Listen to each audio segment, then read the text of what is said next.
Good morning, students.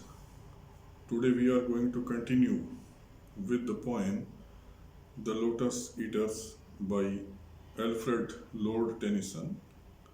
Up to now, we have studied first five stanzas in which there was the description of Lotus land. Now, the second part of the poem, which is in the form of choric song. Let us see what is there in the choric song. There is sweet music here that softer falls than petals from blown roses on the grass, or night dews on still waters between walls of shadowy granite in a gleaming pass. Music that gentlier on the spirit lies than tired eyelids upon tired eyes. All the companions of Ulysses, they collectively sing that there is sweet music here, the music of the blowing air, the atmosphere. It is sweet enough, and that sweet and soft music is compared with two or three examples of soft music. They say, there is sweet music here that softer falls than petals from blown roses on grass. As a flowering plant that is blown by the wind, rose flowers plant that is blown by the wind, and as a result of the blow, when a petal falls on the grass, it produces a very soft, gentle music. In the likewise manner, they are experiencing the soft music there on lotus land. Another example is given, or night dews on still waters between walls of shadowy granite.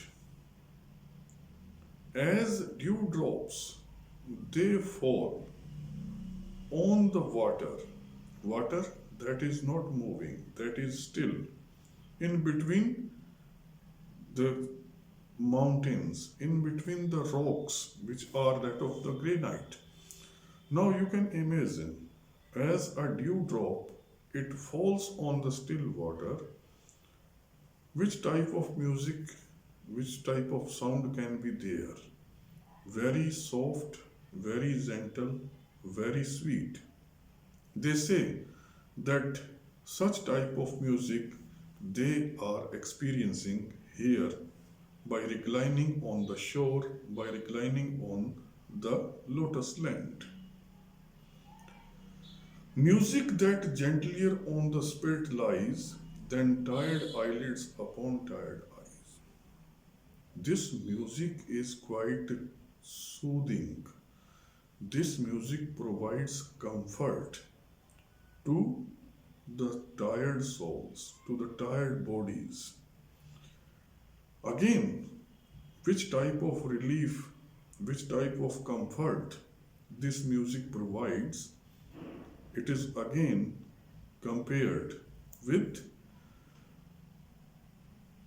then tired eyelids upon the tired eyes.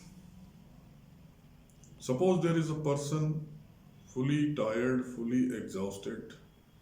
The person closes his eyes, shuts his eyes, as eyelids they cover the eyes, and it provides comfort, it provides relief to the person. In the likewise manner, this sweet and gentle music provides comfort and relief to the souls, to the spirits. Music that brings sweet sleep down from the blissful skies. This is that type of music which brings a sweet sleep from the skies. Sleep down from the blissful skies. It provides peace giving sleep to the tired persons. Here are cool mosses deep, and through the moss the ivies creep. Again, the description that there are thick mosses, and through the mosses there can be seen the creepers of ivies. And in the stream the long leaved flowers weep, and from the craggy ledge the poppy hangs in sleep. And through and in the stream the long leaved flowers weep. There is a stream, there is a waterfall, there is a small river, there are plants in the river, plants, flowering plants in the river, and whereas the long leaves of these plants they are concerned, there are dewdrops on the long leaves of these plants, flowering plants, as if the plant is weeping. And from the craggy ledge, the poppy hangs in sleep. Whereas the rocky projections are concerned, there are hanging the plants of opium, and it seemed as if they are also languid, they are also sleeping. Why are we weighed upon with heaviness and utterly consumed with sharp distress? Why all things else have rest from weariness? Now they are asking to one another that everything is having rest. Then why we human beings, we are weighed upon, we are burdened with the heaviness. Heaviness, the troubles, the anxieties, the burden, the sorrows, the misfortunes of life,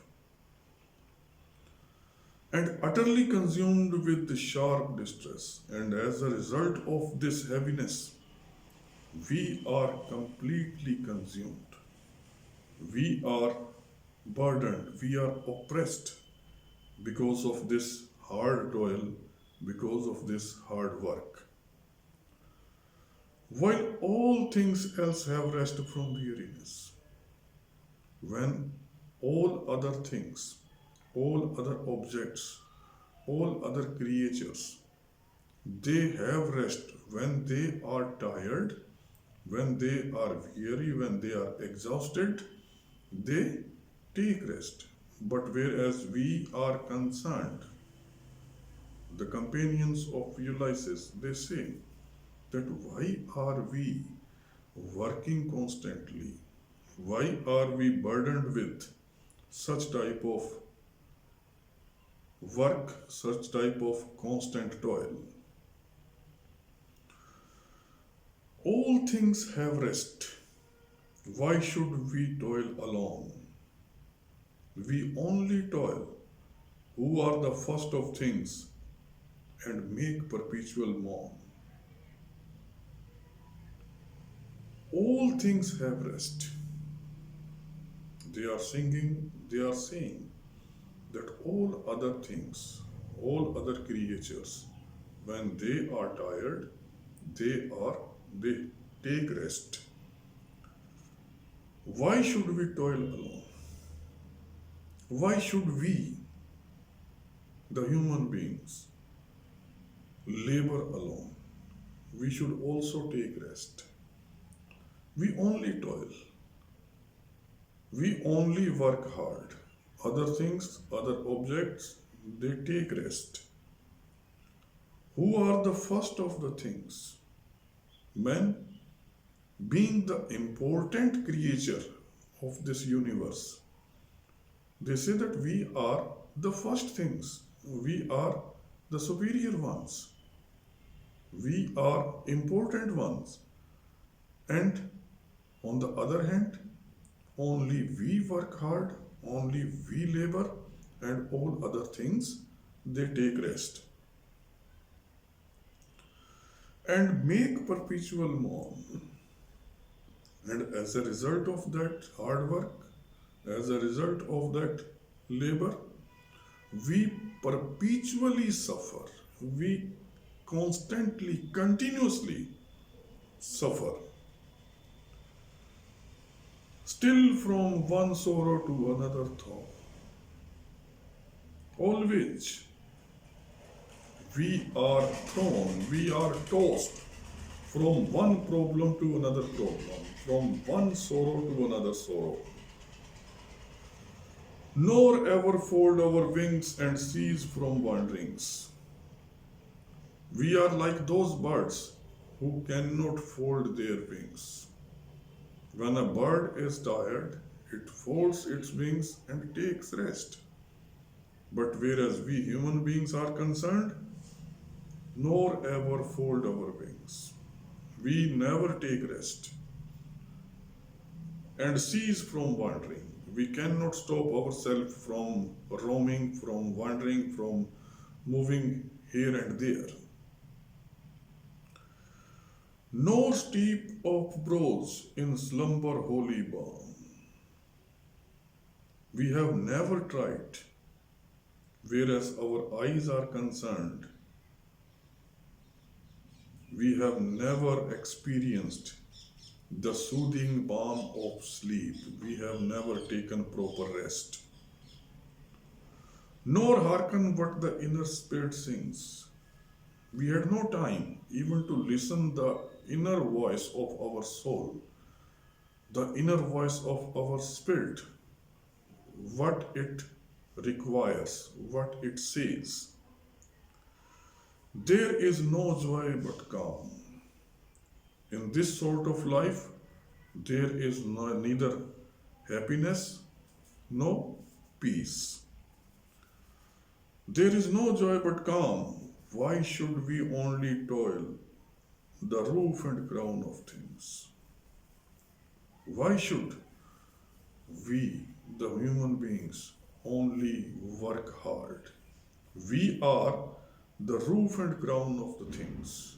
We are superior creatures. We are important creatures. And when other creatures they take rest, why should we alone keep on working constantly without taking rest? We should also take rest as other creatures, birds, plants, flowers, everything, every object, when it is tired, when it is exhausted, it takes rest. But we human beings constantly work throughout the life. We have never heard even the sound, even the voice of our souls, what our souls requires. That is all about today's lecture. We shall continue with the poem in our next lecture. Thank you very much.